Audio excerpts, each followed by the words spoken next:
दोस्तों नमस्कार, आप देख रहे हैं पोल टाक और आज आपको हम बताएंगे किस तरीके से सिंधु समझौता पाकिस्तान और भारत के संबंधों, जीवन और बेसिक आधार पर जरूरी है।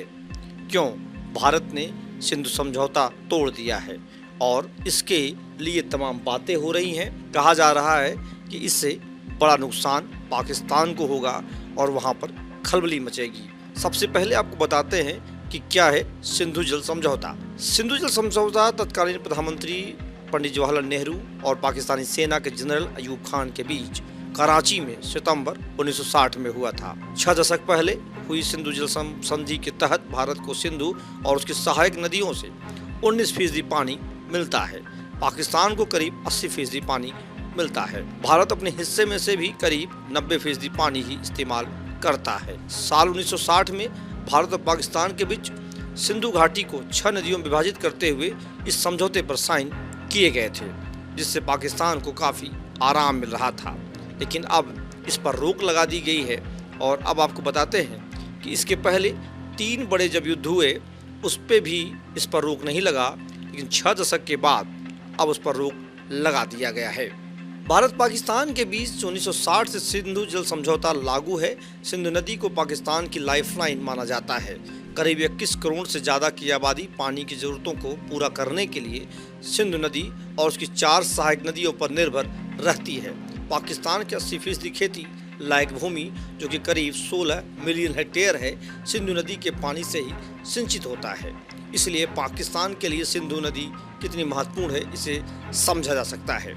पाकिस्तान में सिंधु और सहायक नदियों के पानी का 90% हिस्सा सिंचाई के लिए इस्तेमाल किया जाता है। इसके बिना पड़ोसी मुल्क के किसानों की कमर टूट जाएगी। इसके अलावा सिंधु और उसकी सहायक नदियों पर पाकिस्तान के प्रमुख शहर कराची, लाहौर, मुल्तान निर्भर रहते हैं। यही नहीं, तरबेला और मंगला जैसे पावर प्रोजेक्ट भी इन नदियों के सहारे ही चल रहे हैं। किसानों के साथ साथ और पावर प्रोजेक्ट पर भी इसका असर दिखाई देगा। क्या क्या इसके बड़े असर पड़ेंगे ये भी बताते चले। सिंधु जल समझौते के स्थगित होने से पाकिस्तान में खाद्य उत्पादन में गिरावट आ सकती है, जिससे लाखों लोगों के सामने भूख का संकट पैदा हो सकता है। पाकिस्तान की शहरी वाटर सप्लाई रुक जाएगी, जिससे वहां अशांति फैल सकती है। बिजली उत्पादन ठप हो जाएगा। तमाम ऐसी बातें होती रहेंगी। पाकिस्तान में सिंधु, चिनाब, बोलन, झेलम, रावी समेत कई नदियाँ बहती हैं, लेकिन सिंधु नदी पड़ोसी देश की लाइफलाइन मानी जाती है। सिंधु नदी तिब्बत के मानसरोवर के करीब सिनका पाप जलधारा से निकलती है और यहाँ से तिब्बत और कश्मीर के बीच बहती है। नदी का ज़्यादातर हिस्सा पाकिस्तान को ही मिलता है। साथ ही घरों तक पहुँचने वाले पीने के पानी से लेकर खेतों की सिंचाई तक के लिए पाकिस्तान इसी नदी के पानी पर निर्भर रहता है। इसके अलावा पाकिस्तान की कई जल विद्युत परियोजनाओं के लिए सिंधु नदी काफ़ी अहम है।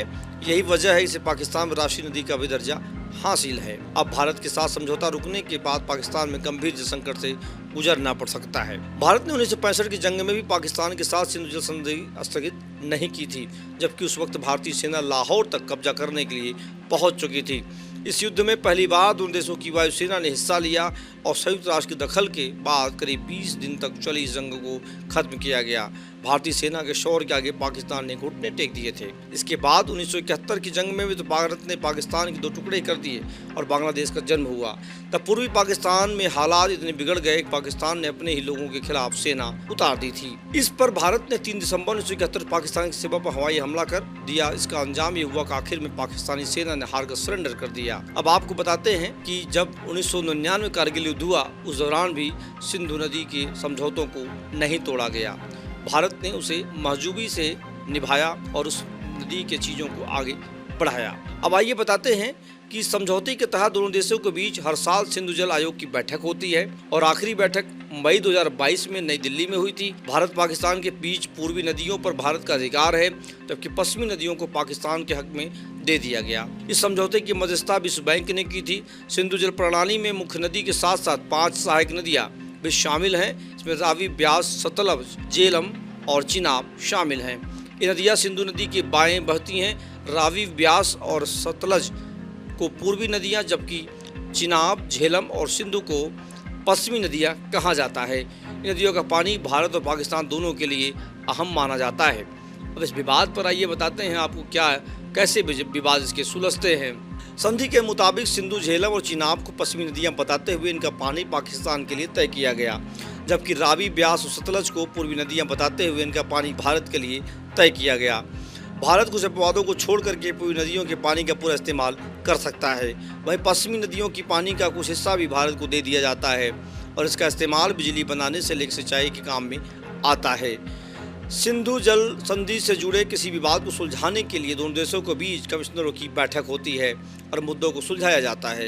अगर मुद्दा उससे भी बड़ा हो तो सरकारें इसमें हस्तक्षेप करते हैं, लेकिन जब दोनों देशों के बीच जल संधि को लेकर के कोई विवाद पैदा होता है, इसके लिए तटस्थ विशेषज्ञ की मदद या फिर कोर्ट ऑफ आर्बिट्रेशन में जाने का प्रावधान भी रखा गया है।